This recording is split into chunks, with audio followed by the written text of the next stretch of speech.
Welcome to another episode of Football Scientific with me, Aaron Sutter. I'm a writer for the footballanalysis1.com website. I cover the Cincinnati Bengals. I have a few articles from this week. Check them out. Check out the site. Learn a lot about NFL football, okay? Today we're going to catch up with everything. It's a catch-up Saturday. We're going to review our UFL predictions so far. We're 3-0 in the UFL this week. Boop, got it. Then we're going to talk about the IFL and finish our predictions there. They play a lot of games tonight and tomorrow. We're going to talk about the rest of our predictions in the NAL, and then we're going to talk about the NFL, and then just a little bit about CFL, whose preseason starts officially on Monday with their first preseason game. So with that in mind, let's go through this quickly. First, last night in the IFL, Tulsa Oilers played Quad City Steamers. I said Tulsa would win that game by 2, 46-44. I was off by about 20 points. Tulsa Oilers did win that game against Quad City, 36-34. That's pretty close. It's about the game I expected. A little bit less scoring because Tulsa got to run the pace of the game. I mentioned that happened. Quad City would probably take a loss there. They're really missing quarterback Daquan Neal. They follow 6-2. Tulsa's 5-2. That's going to move them to second place in the Eastern Conference. That's pretty good. Also last night, the Tucson Sugar Skulls traveled to the Bay Area Panthers. I felt like the Sugar Skulls were going to put up a good fight. They were going to come up short on the road against Bay Area. Bay Area's playing pretty good football right now, so starting 0-1. And that's what happened. Bay Area jumped out to a lead, held the lead. They won 68-57 over the Sugar Skulls. Once again, making us right. We predicted the Bay Area Panthers would win. I thought it'd be a little closer than that, and both teams play better offense than I expected, obviously. So, all right, let's look at the rest of our predictions. The IFL tonight at 7:05 p.m. Eastern. That's right around the corner. Okay, we got on the West Coast San Diego Strike Force at San Antonio Gunslingers, because not on the West Coast, it's in Texas. San Diego's 3-3. Gunslingers are 1-5. Gunslingers are tail spinning to the ground. It's over, Rover. It's about to be a big mess there. San Diego should win this game. They're favored by 3.5 points by DraftKings. Expected to be a fairly high-scoring game, 79.5 points. But here's how I go. And then I have San Diego control the pace of this game with their passing game and defense.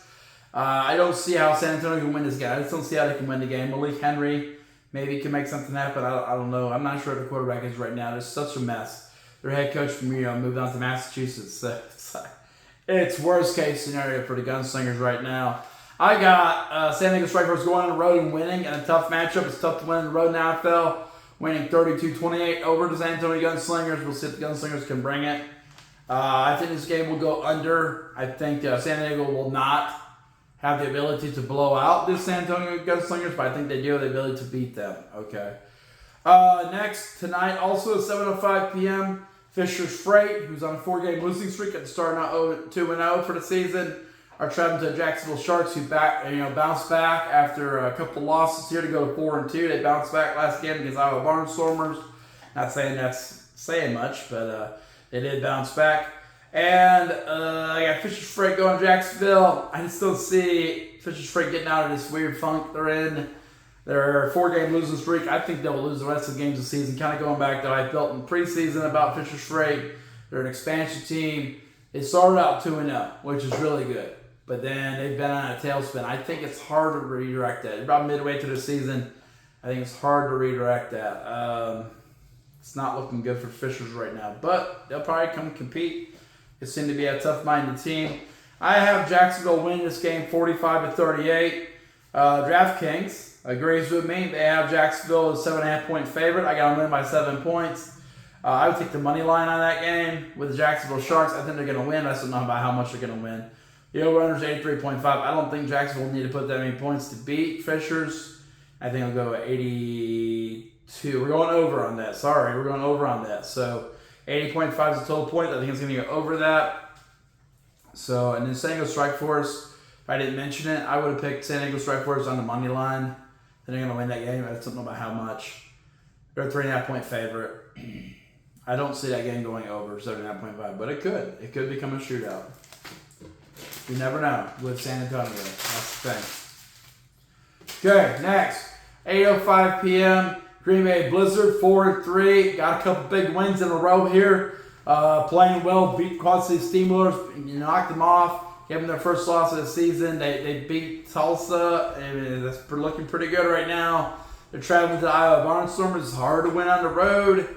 I have Green Bay playing in a tough game with Iowa. I think Iowa played a lot tougher against Jacksonville than I thought they would on the road.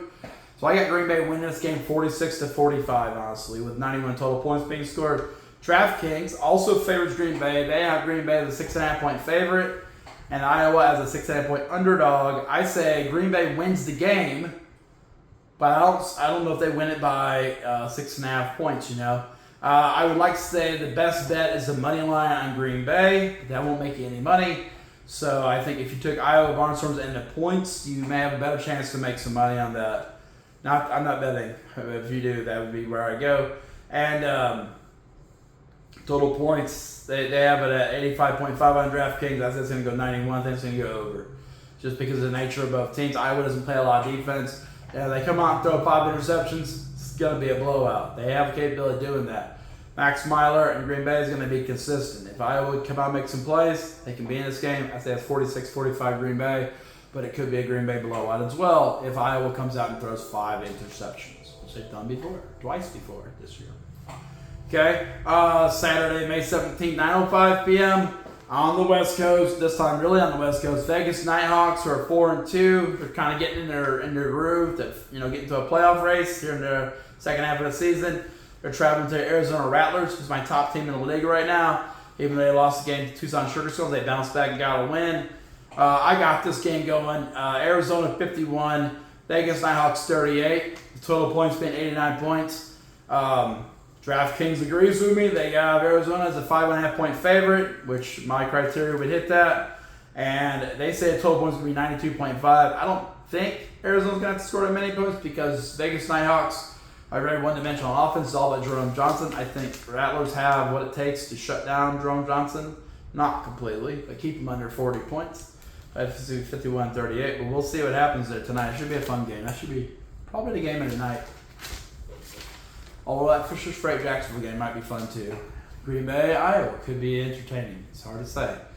Okay, that's how it goes in IFL. Every game could be the best game you've ever watched, or it could also be a blowout based on the turnovers.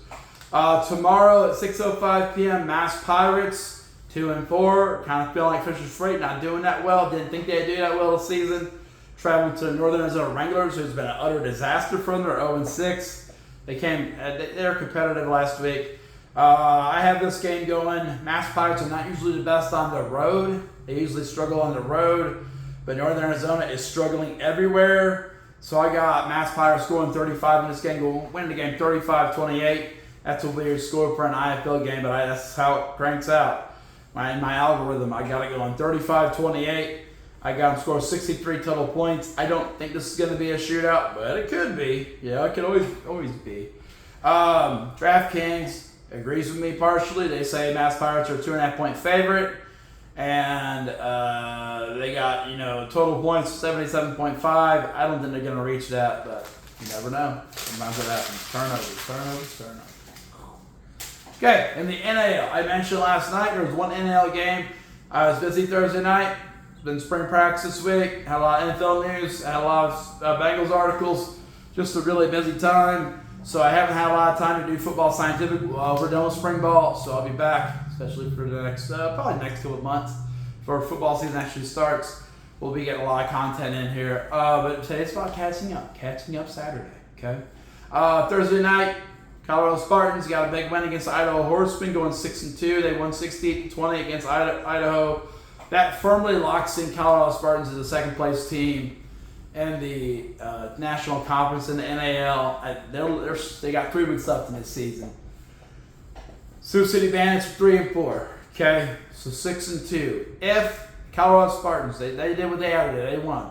If Sioux City Bandits lose tonight 7 p.m. against the Wheeling Miners, Sioux City is out. It's going to be the Spartans and Omaha Beef in the National Conference. Guaranteed. Okay, but I have the Sioux City Bandits beating the Wheeling Miners tonight, even though James Stone's playing for them. I think Sioux City is a better team than Wheeling. I have them beating the Wheeling Miners 54-38. Okay, that'll put them at 4-4. They'll be 2 solid games behind, Colorado. But there's 2 games left. It's going to be hard for them to get back into the playoff mix, but there's a chance. You're saying there's a chance? There's a small chance. Colorado wins 1 more game they're in to face the Omaha Beef. Saturday 17th, that's tonight, 7 p.m. Columbus Lions, who are 3-3, travel to face the Beaumont Renegades, who are 6-0. Beaumont has this weird habit. I mean, every game is a close game. They don't dominate anybody, but they beat everybody. They're undefeated. They're the top team in the league in my mind. They don't blow your doors off. They don't come out and look awesome. They don't look that good, honestly. They just do enough to win the game every week. Columbus Lions have had the ability to play good football at times, but they've been inconsistent. Okay, they've been inconsistent. That's why they played in the lower league the last couple of years, because they play inconsistently. But they blew out the lower league teams. So the NAL is a good fit for them, but they're just not consistent enough to dominate. They're traveling to Beaumont.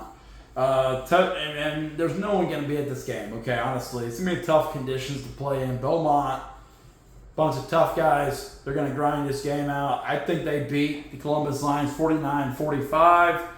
The playoff race is real boring in the American Conference because Beaumont's running away with it. But I will say, if the Columbus Lions could figure out a way to win this game, they would put themselves in a good spot for the playoffs in the American Conference. Okay. But if they lose this game, they'll be 3-4. Beaumont Renegades, best team in the American Conference. But Shreveport almost beat them last week. And Shreveport, I think this game's going to count as an IFL game, or an NAL game. If it does, that's crazy. That's the way it is with teams folding, like Carolina Cobras. So Shreveport, Rougarou in the house. They're hosting the Dallas Force from the IFL. They played them in preseason. They beat them 54-14 or something like that. I got them beating Dallas Force again 52-14. I think they'll beat that team. If that counts, it shouldn't count. It should still be 2-4 in NAL, but I think it's going to count as an NAL victory. That'll put them at 3-4. So if the Columbus Lions do not beat the Beaumont Renegades, they are tied up for that second playoff spot in the American Conference. And it's going to be a close race. I mean, if Wheeling can knock off Sioux City, they could pull even. I mean, they're 3-5. 4-5, though, they could pull into second place if Columbus cannot beat Beaumont. Okay, I think Shreveport's definitely going to beat the Dallas Force. I don't know. I don't think Wheeling's going to beat the Sioux City Bandits. So I think Wheeling or Shreveport might find themselves kind of by default in second place. And they almost beat the Beaumont Renegades last week. Rougarou! They lost by 1 point, 55-54. So I mean, that could be an awesome American Conference game. I don't think Shreveport's going to win the league, but they might be able to knock off Beaumont. They might. They came close. Closer than I thought they would. So that's the NAL action. Should be a fun time. Okay. NFL news, lots of NFL news. I did not get to on Thursday, Friday, and we added today. So the big story this week was the schedule release. I read an article about the Bengals schedule release. Kind of broke it down. I think they'll be a 10-11 win team. Better than 9-8. I think they'll make the playoffs, which is a big improvement over the last 2 years for the Bengals. Okay. But there's a lot of other stories out there. So in Madrid, Spain, Washington Commanders will travel and place the Miami Dolphins. It's the first game in Madrid, Spain. Minnesota Vikings, first NFL team to play back-to-back international games, and they'll play both of them, in different countries. So they're going to play the Steelers on September 28th in Dublin, Ireland, and then they're going to play in London on October 5th. Against the Cleveland Browns. Not only are they going to play in 2 international games, they can stay over in England. That's cool. But I think they'll win both those games. So they'll not be the first team to play 2 international games back-to-back, but I think they'll be the first one to win international games back-to-back. I've been wrong before, though. I don't know what the effect of staying in it, Europe's going to do. This is the first year the NFL's gotten really aggressive with their international games, trying to spread things out. Part of it's because the Olympics have added flag football. They're trying to get the NFL players and NFLPA to agree to let them play. To get teams to agree. They're taking votes on that right now. I saw a voting ballot today, so we'll see how it turns out. That'll probably be a story in the next couple of days. So they're trying to get more countries involved in NFL, probably for that flag football thing. And Olympics, they would like to get some credit there. Here's 5 sites. You're going to play a game in Brazil, Ireland, England, Germany, Spain. Germany's the normal one. England's been done.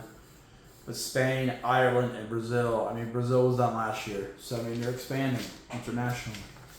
The NFL Europe. European League of Football, ELF, should be, collaborating more with the NFL. That would help both leagues. Help the ELF get better players. They're pretty good right now. Their game started this week. I'm thinking we're going to go 2-1 today, and a bunch of games tomorrow. Probably should talk about that, honestly. We'll see what happens, okay? Okay, so then Cincinnati Bengals. So they still are having issues with Trey Hendrickson and with Shemar Stewart and with Demetrius Knight. Demetrius Knight is practicing, but Shemar Stewart's not. Trey Hendrickson is all moody about this contract thing. He still has a year on his contract. Let him play it out.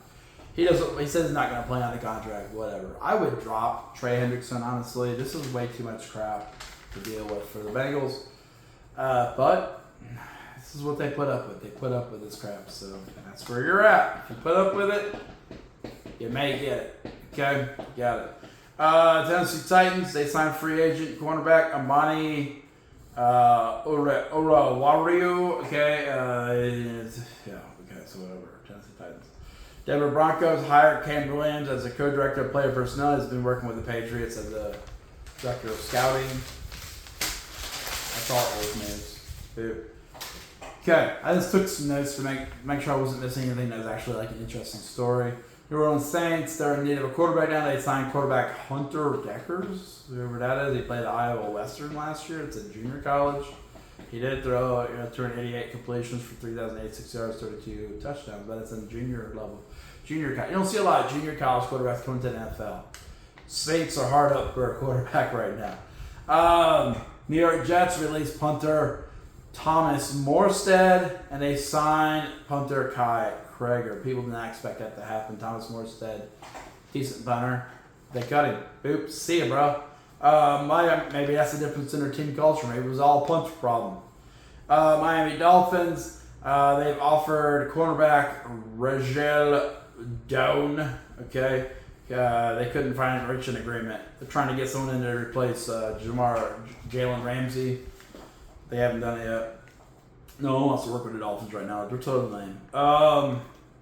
Baltimore Ravens signed defensive end Kamen Wrecker, and they lost safety Ardarius Washington to a torn Achilles during workouts. It's crazy. But they did draft Malachi Stark, so they might just move him up the ladder to a starting role, which he probably should. He should be with the Bengals, but they did not draft him. That's dumb. Carolina Panthers signed running back Trayvon Etienne. Okay, fourth round pick. They signed him. They're signing their picks. Why aren't the Bengals signing their picks? Because they're weird. They're weird. They're rude about stuff. I mean, I wouldn't sign Shemar Stewart anyway. I wouldn't have drafted Shemar Stewart. That's the stupidest move you can make. Now, you're not going to sign him. You're not going to pay him. Yeah, you're not going to pay him because he stinks. Why'd you draft him in the first round? 17th pick. You know he stinks. You're not willing to pay him. Oh, no. Bengals, you trouble me. Detroit Lions signed defensive lineman Keith Coombe, I guess. They cut offensive lineman Leif Folktanu. Houston Texans signed a defensive tackle Foley Falakasi, and they cut cornerback Georgie Jr., I guess. I don't know. Las Vegas Raiders signed cornerback Darian Porter. He's a third-round draft pick. They're signing their picks. Why can't the Bengals sign their picks? Because of Shemar Stewart. Ew. Why do we even draft that guy? For reals. All right. LA Chargers signed linebacker Kenai Manga. I heard he makes some cool bucks. They cut linebacker Jeremiah Jean-Baptiste. LA Rams signed defensive tackle Dejon Terry. Miami Dolphins signed defensive tackle Matthew Dalter. Okay. Off waivers from the Raiders. They also cut defensive tackle Trayvon Ribla because they said you're super lame. And he's like, there's nowhere to park at the beach, bro. New Orleans Saints, they signed quarterback Hunter Decker. They signed defensive tackle Vernon Brotz, okay, and he was a 3rd-round pick in the draft. Why can't we sign our picks, Cincinnati? They signed safety James something or other for a 3rd-round pick, and they cut linebacker or something Ortiz. Okay, so I don't know. They're signing their picks. Why can't we sign ours? Because we win. Tennessee Titans, they signed defensive lineman Carlos Watkins. They have claimed linebacker Amari Burns off waivers from the Raiders. Everyone's claiming things off the Raiders. Waiver list. They signed quarterback Armani Grugemeyer. They cut defensive line Abdullah Anderson and defensive back Garrett Hollow. Okay. Got it. Scheduling wise, some scheduling quirks. The Thursday night, the opener for the season is going to be Kansas City Chiefs at. No, that's me.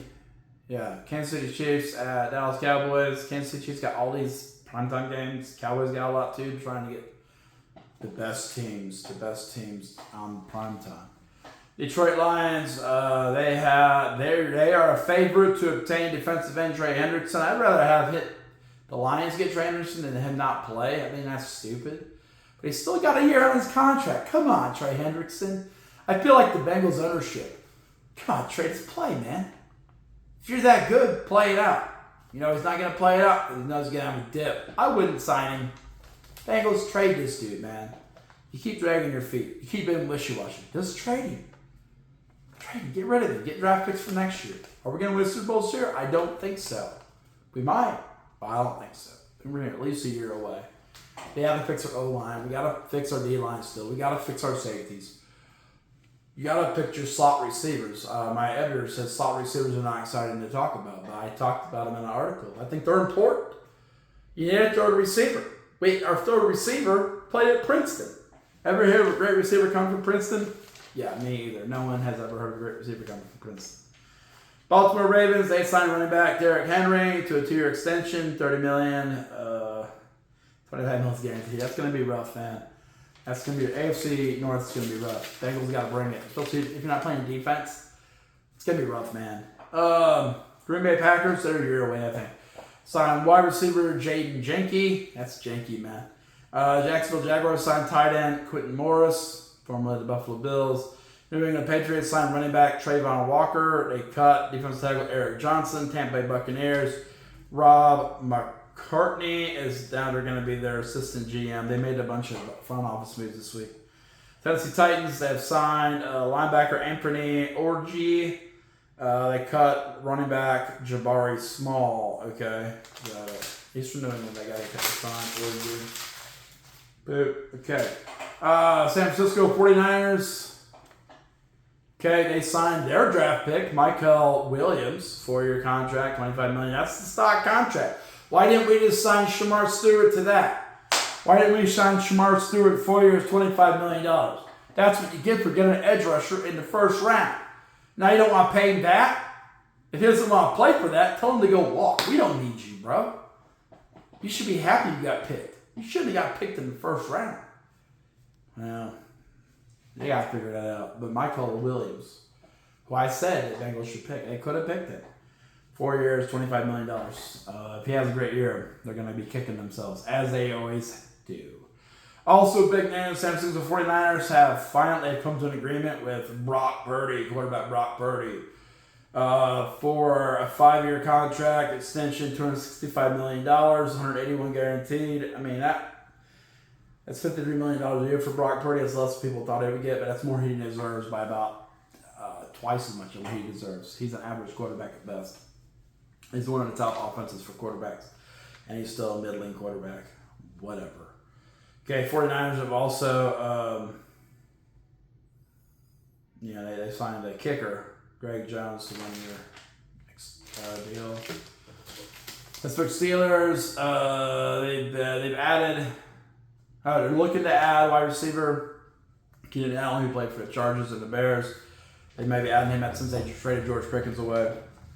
I don't think they'll also trading George Pickens away. Dude's a head case. He's next Antonio Brown. Let's say that. Antonio Brown got arrested at boxing thing for pulling a gun on someone. He's the next gun. George Pickens is the next Antonio Brown. If the New York Giants cut quarterback Jameis Winston, the Saints, who side Hunter Deckers, will probably pick him up. He's played for them before, and now they're like, we didn't think you were very good, but now that we've seen the outcome, you're probably a lot better than that. Cleveland Browns, Caleb Williams, the Chicago Bears. Sorry, those two teams confused sometimes. They both stink. Chicago Bears quarterback Caleb Williams. There's a lot of trash talk going on with his dad right now. His dad said that the Bears are a quarterback graveyard. I think he meant Indianapolis Colts and Cleveland Browns. That's why I got Chicago Bears and Cleveland Browns confused, because he called them the quarterback graveyard, but it's obviously Indianapolis and Cleveland. Chicago doesn't have luck at quarterback, but they're not the graveyard. Everyone gets traded from Chicago. Everyone dies and never comes out. It's like the black hole in Indianapolis and Cleveland as quarterbacks. Okay. Except for Peyton Manning. I guess Joe Flacco, since he went from Indianapolis to Cleveland. I don't know why he would do that, but I guess he just needs the money, Caleb Williams also says he'd rather play for the Minnesota Vikings. Yeah, who wouldn't? Who wouldn't? Everyone would. The Bears, the Vikings. Yeah, the Vikings are a way better team. Hall of Fame defensive back Charles Woodson is buying 0.1% of the Cleveland Browns franchise from the Haslam family. 0.1%. He's just going to show up in the owner's box and say a bunch of dumb stuff, and then you're like, "You're so cool, Charles Woodson." And you're like, "Yeah, I know." Okay. Several teams are still looking to trade for Miami Dolphins cornerback Jalen Ramsey. What's hanging them up is that they're saying you got to pay him too. Like, we want to trade him and you got to pay him. No one wants to pay him because they signed a horrible contract. Quarterback Robert Griffin Jr. the third, whatever. Robert Griffin at RG3. It says junior here, but he's RG3. I thought he was Robert Griffin the third. I don't know. It says junior. It threw me off. I think it's a really crappy job by NFL.com, honestly. He says he's going to make a comeback. He's been talk show host guy for a while now. I wouldn't sign him. Why would you do that? That sounds dumb. Okay, several teams are interested in the New Orleans Saints wide receiver Chris Olave since Derek Carr retired. They're like, "Hey man, why waste Chris Olave if you're not going to have a good quarterback?" And they're like, "We're going to get a quarterback." And they're like, "Yeah, right. Yeah, whatever, bro." Okay. And then Saquon Barkley is rumored to be the next player to appear on the Madden cover. But in case you know, there's a curse around that. Everyone who appears on the Madden cover gets injured. It's kind of like the Sports Illustrated preview cover. It's the same deal. Saquon Barkley, I predict mid-season he'll be hurt and he'll not return to the Super Bowl with Philadelphia. Okay, and then I got two more things, but one I meant to pause the video for. I never cut the video. I'm a one-cut person. I'm from punk rock lifestyle. We don't practice and we don't cut the video. Okay, I do make a script. I make a script, but we don't practice or cut the video. But I am gonna pause the video. I don't know what that look like. So if it looks janky, I guess don't tell anyone. But I mean, how many people look at the videos anyway? It's hard to say. It just helps me keep myself focused on what I need to do. CFL preseason starts Monday, May 19th at 4 p.m. Eastern. It should be on the CFL website. I forget what it's called. It's not called CFL Game Pass. It's like the little janky streaming something. I like it. It says janky, but I mean, it's just because it's not for pay or whatever. It's hard to say what it is.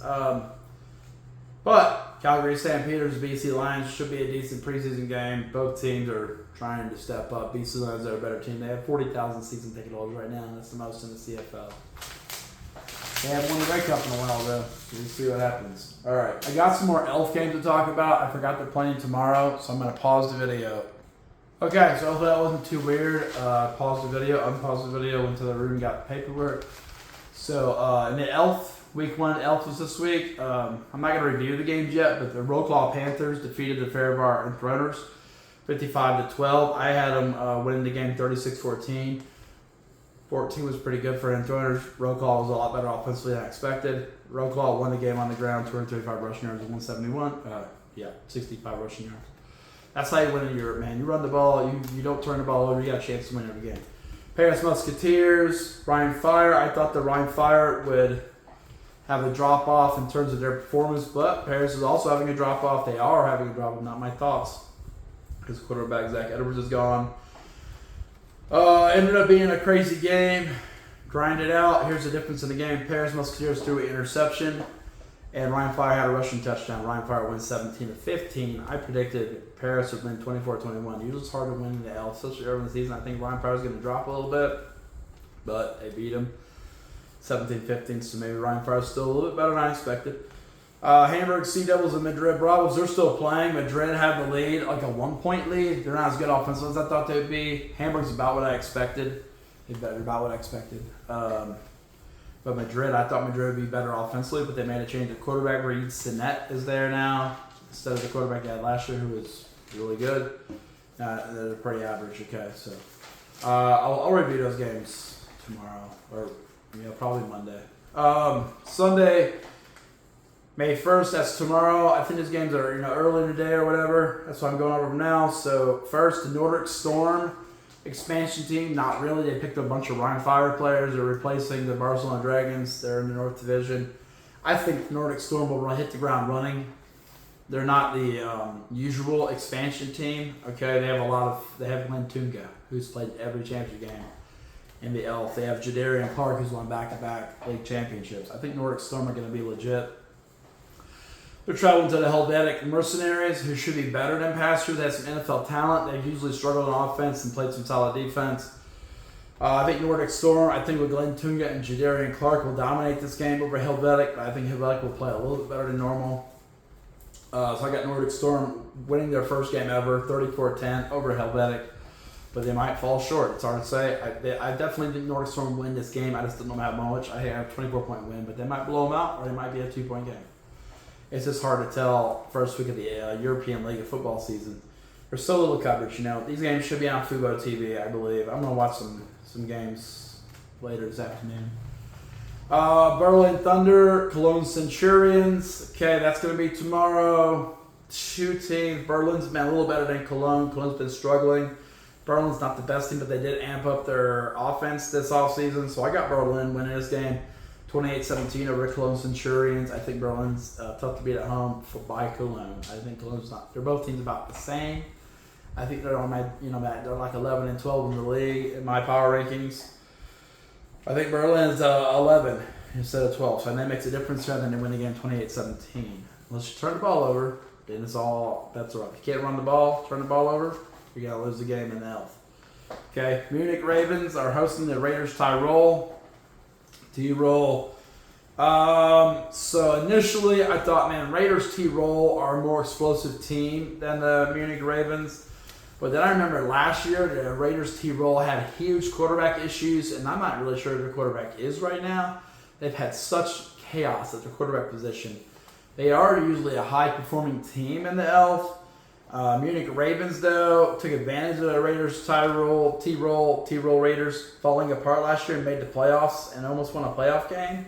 And they have a really good defense, and they picked up some firepower for their offense, so they should be better. Then they picked up Jeffers or something. Should be pretty good. So I flipped it. So I thought originally T-Roll was going to win this game 31-28, but then looking at things deeper, I think Munich's going to win this game 31-28. I think it's going to be a close game. It's that close game that I flip my score, which is very rare. If you know anything about me, it's very rare. Okay, then to finish off the weekend, we got some blowouts probably. Then Vienna Vikings will travel to the Prague Lions. Prague Lions, Czech Republic, not a hotbed of football.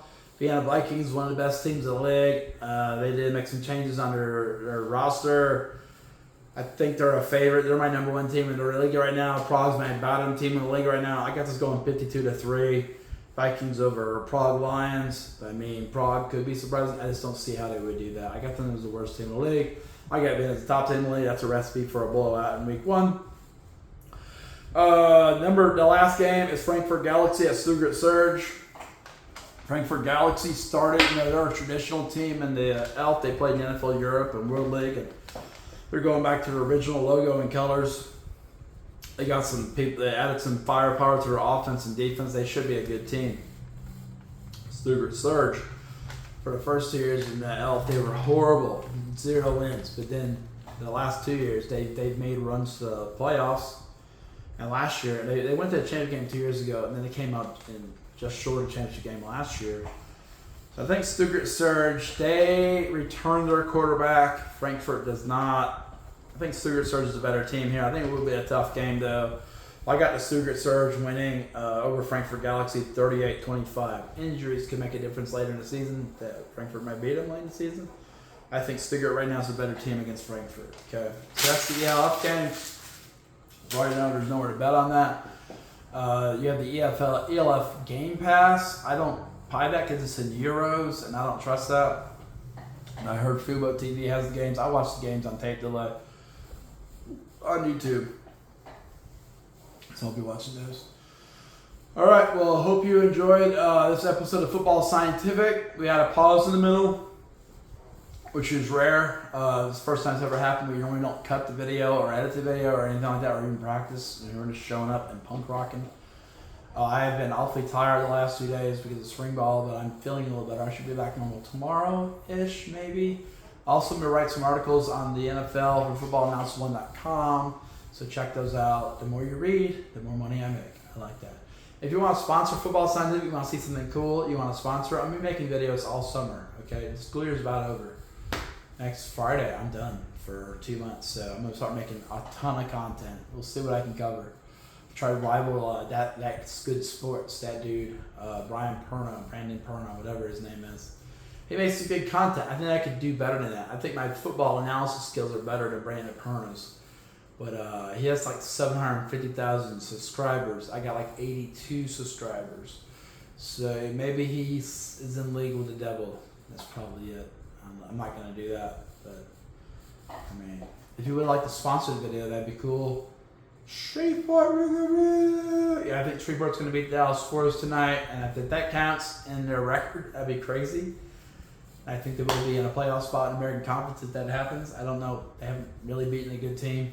I think they're going to lose the Beaumont, but they almost beat them last week. It's hard to tell. 3 weeks left in the NAL, though. They're going to have playoffs coming up. It should be an absolute mess. Absolute mess. That was not positive. I saw some article yesterday that Carolina Cobras are trying to make it like the best team in the Carolinas. They folded this year. I don't know how they're going to do that. That's weird. NAL is a weird league. I like the IFL way better. UFL at school.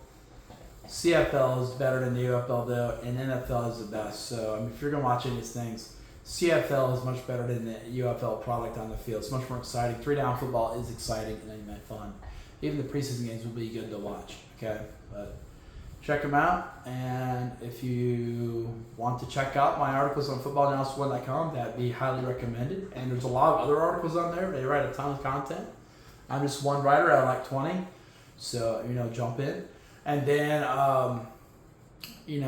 like the video and subscribe to the channel. Check out some UFL football, some IFL football tonight. Should be a fun time.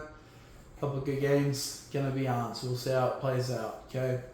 We'll talk about this more tomorrow, most likely, and then we'll talk about we'll kind of go through the game, the power rankings and all that stuff again on Monday and see where we stand. Should be an exciting time. Okay, well have a good night, and Football Scientific is out.